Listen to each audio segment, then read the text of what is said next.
স্থানীয় সরকার উপদেষ্টা আসিফ মাহমুদ সজীব ভুইয়া বলেছেন, কিছু কিছু রাজনৈতিক দল ২৪-এর তারুণ্যের স্পিরিট ধারণে সম্পূর্ণরূপে ব্যর্থ হচ্ছে। ছাত্র জনতার গণ অভ্যুত্থানে শহীদদের লাশ ধামাচাপা দিতে গণকবর দিয়েছে আওয়ামী লীগ সরকার, জানিয়েছেন বৈষম্য বিরোধী ছাত্র আন্দোলনের সমন্বয়করা। প্রথমবারের মতো ঢাকায় অনুষ্ঠিত হচ্ছে গুম সম্মেলন। অংশ নিচ্ছেন এশিয়ার ১২ দেশের মানবাধিকার সংগঠনের নেতারা, তুলে ধরেন নিজ দেশের গুম পরিস্থিতি। গুম প্রতিরোধে আইন হচ্ছে, গুমের শিকার পরিবারগুলোর ক্ষতিপূরণ ও পুনর্বাসনের কথাও ভাবছে সরকার, জানিয়েছেন আইন উপদেষ্টা ডক্টর আসিফ নজরুল। বিদ্যুৎ, জ্বালানি ও খনিজ সম্পদ উপদেষ্টা ফাউজুল কবির খান বলেছেন, কুইক রেন্টালের চুক্তি বাতিল নিয়ে সরকার তাড়াহুড়া করবে না। জলবায়ু পরিবর্তনের ঝুঁকি কমাতে ক্ষতিগ্রস্ত দেশগুলোতে নতুন করে ৫৪৩ কোটি মার্কিন ডলার অর্থায়নের প্রতিশ্রুতি দিয়েছে বিভিন্ন উন্নয়ন সহযোগী সংস্থা। বাংলাদেশে ইউরোপীয় দেশগুলোর দূতাবাস বা কনসুলেট স্থাপনের দাবি জানিয়েছেন ইউরোপের বিভিন্ন দেশে বসবাসরত বাংলাদেশি নাগরিকরা। বাজারে শীতকালীন সবজির সরবরাহ বাড়লেও দাম কমেনি, বেশিরভাগ সবজি বিক্রি হচ্ছে কেজিতে ৮০ থেকে ৯০ টাকায়।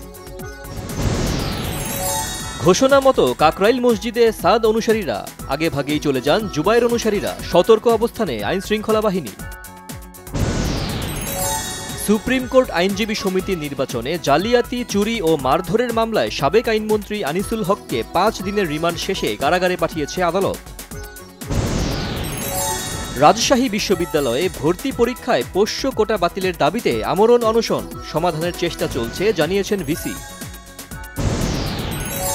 তীরর আঘাত হানার ১৭ বছর হয়ে গেলেও ঘূর্ণিঝড়ে লণ্ডভণ্ড বরগুনার বিধ্বস্ত বাঁধ নির্মাণ হয়নি, ক্ষতিগ্রস্তদের পুনর্বাসন হয়নি আজও। ফেনীর মহিপালে ৪ আগস্ট গণহত্যা মামলার আসামি সাবেক কাউন্সিলর আমির হোসেন বাহার ও ইউপি চেয়ারম্যান সহ ৩ জন গ্রেফতার।